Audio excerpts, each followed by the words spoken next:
Hello everyone, welcome to the electromagnetic engineering lecture series.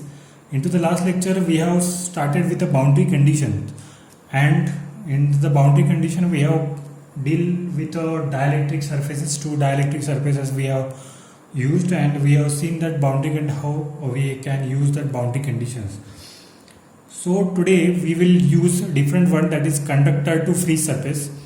So you have to use the similar function normal that dielectric surface theory, and you have to find out for the conductor to free surface for the same thing. Means in the dielectric surfaces tangential components were equal. Means we have seen that Et1 is equal to Et2, that electric field intensity were equal for the both the surfaces. So what will happen here, if we are conducting the free surfaces, conductor to free surfaces, means there will be a boundary like this, and there will be a conductor will appear at one side of the boundary, and there will be appear free space appear in another boundary. Suppose you can say this is a second medium 2, and this is the medium 1. Then in the free space, you know that free space is epsilon 0 will be there, and here is, you can say this is epsilon 1, you can say. So epsilon 1 is there. Now for the free space, you can say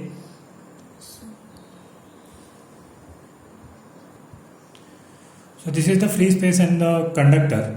So conductor, into the conductor, if consider any charge static, for the static charge, that electric field and the electric flux density will be 0. Why?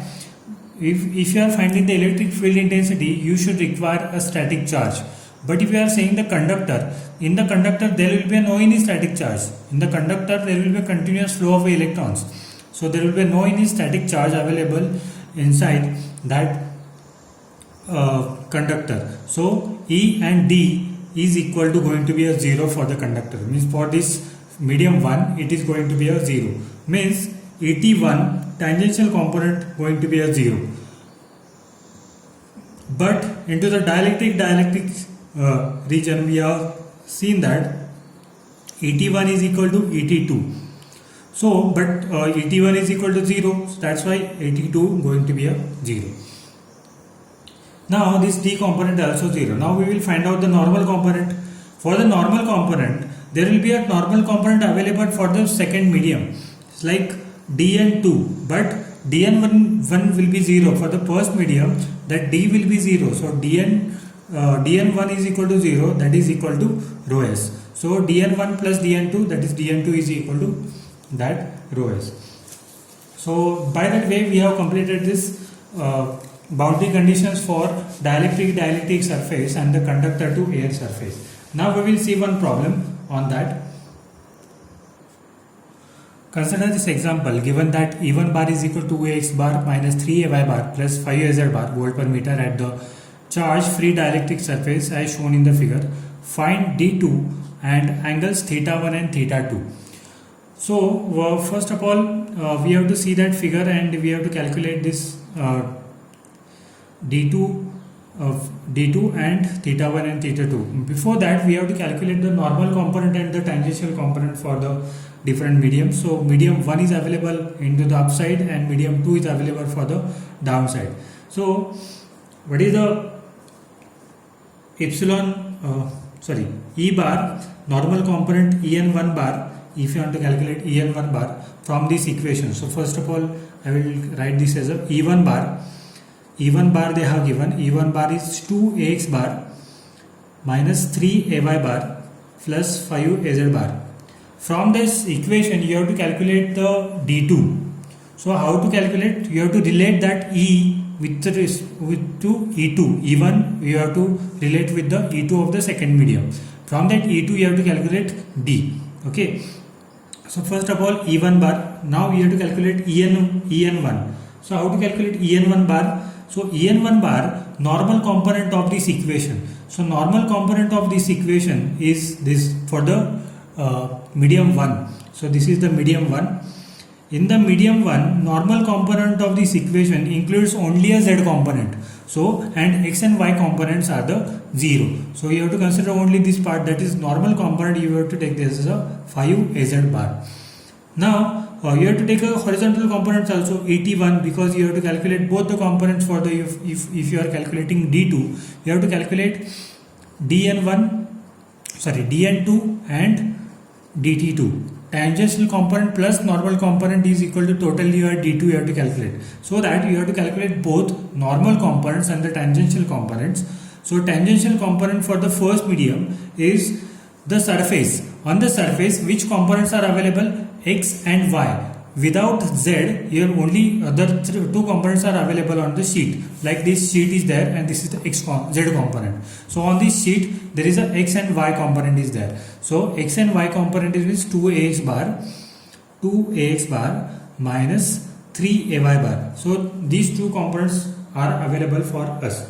Now this d2 bar is equal to dn2 bar plus dt2 bar. Okay, so to first of all, now we have to find out the dn2. To find dn2 bar, so for that purpose we should calculate et2 bar. Now how to calculate et2 bar? We know that the relation for et1 and et2. So you will say that there was no any bar available on that, and you said that et1 is equal to et2. But what does matter? If you are putting the bar in the both sides, it will be equal. So et1 is equal to et2, that you can say that et1 bar is equal to et2 bar. So like that, for that purpose, so en1 bar, normal components are equal. So normal components, en1 bar is equal to en2 bar. Now en2 bar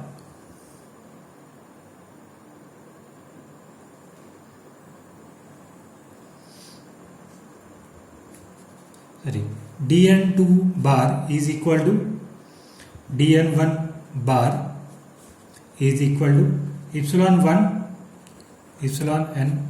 Normal, for the normal component dn2 is equal to dn1, right? If you are not both the blocks are on the same place for the longer time period. So if they are not for the longer time period, this is not case, then dn1 bar plus dn2 bar is equal to rho s. But if they are there for the longer time period, then it will be in this will be not condition. dn2 bar is equal to dn1 bar. So epsilon 1 is en1 bar. Okay, that is the relation.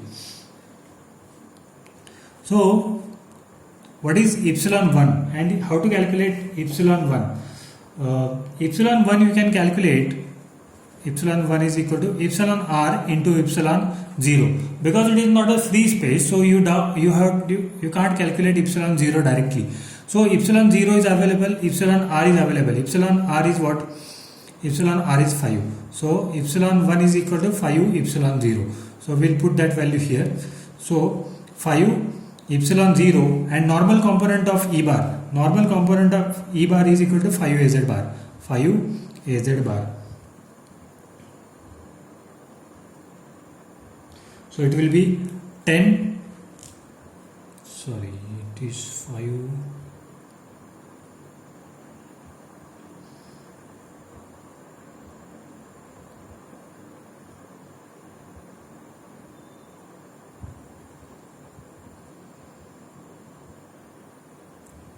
Epsilon 1 for the first medium. For the first medium it is 2. So 2 epsilon 0, 2 epsilon 0, 2 into 5, that is 10 az bar. That is dn2 bar. Now you have to calculate d2. We have to find out dt2 bar. dt2 bar you have to calculate. For the calculation of dt2 bar, you have to calculate et2 bar. ET2 bar calculate easily ET1 bar, because tangential components of the electric field intensity are equal. So tangential component for the ET1 is 2AX bar minus 3AY bar. So ET2 bar is available. Now you have to calculate DT2 bar. So DT2 bar is epsilon 2 ET2 bar. So epsilon 2 you can calculate, epsilon 2 is equal to epsilon 0 into epsilon r for the second medium. For the second medium it is 5. So 5 epsilon 0. If you are putting that 5 epsilon 0 instead of this E2, we will calculate 5 epsilon 0 and put this equation here. So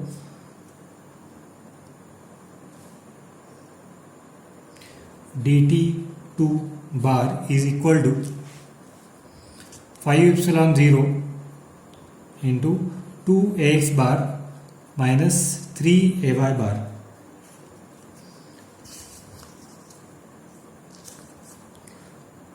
So that is 10 epsilon 0 AX bar minus 15 epsilon 0 AY bar. Now next condition, you have to calculate theta 1, theta 2. For that purpose I will draw one more diagram. So this is Z component, this is Y component.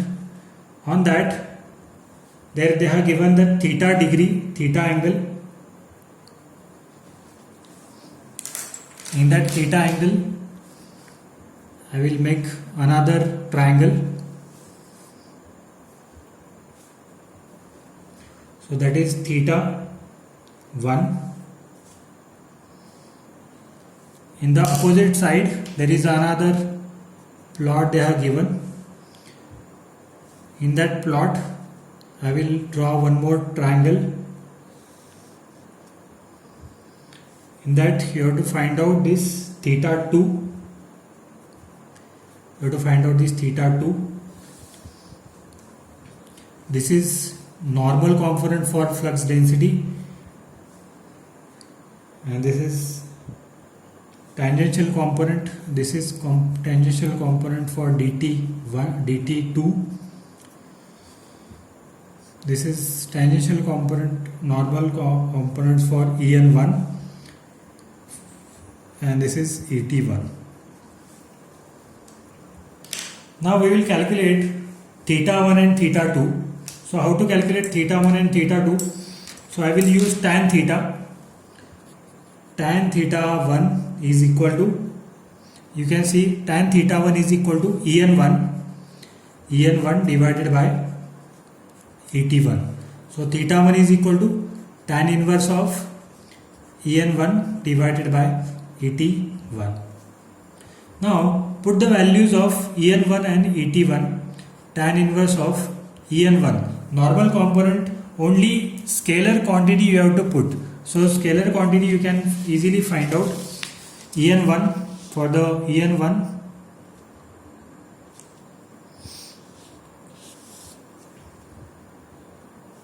Et here,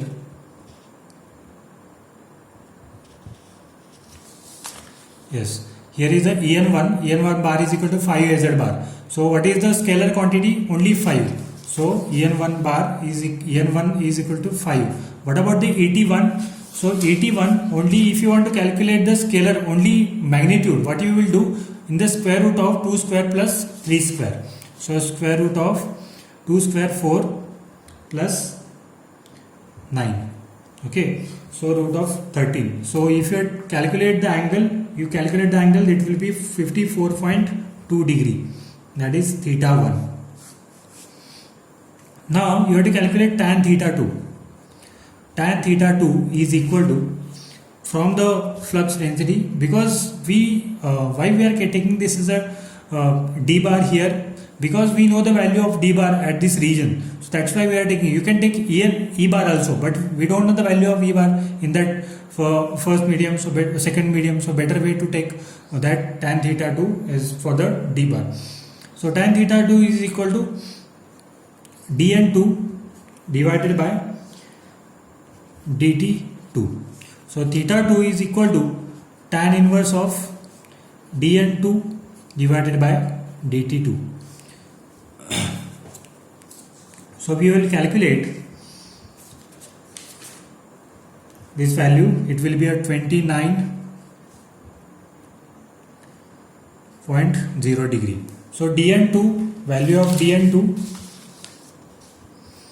here, dn2 is 10 epsilon 0 az bar, so it will be at 10 epsilon 0, and dt2 value will be square root of 10 epsilon 0 plus 15 epsilon 0 square, and if you take under root you will get the dt2, and if you take the tan inverse of that value you will get this 29.0 degree. So you tally these answers, you will find out these answers are correct or not.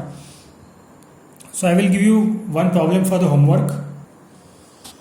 So consider this problem. The region x less than 0 contains a dielectric medium for which epsilon r1 is equal to 4, while the region x is greater than 0 characterized by the epsilon r2 is equal to 2.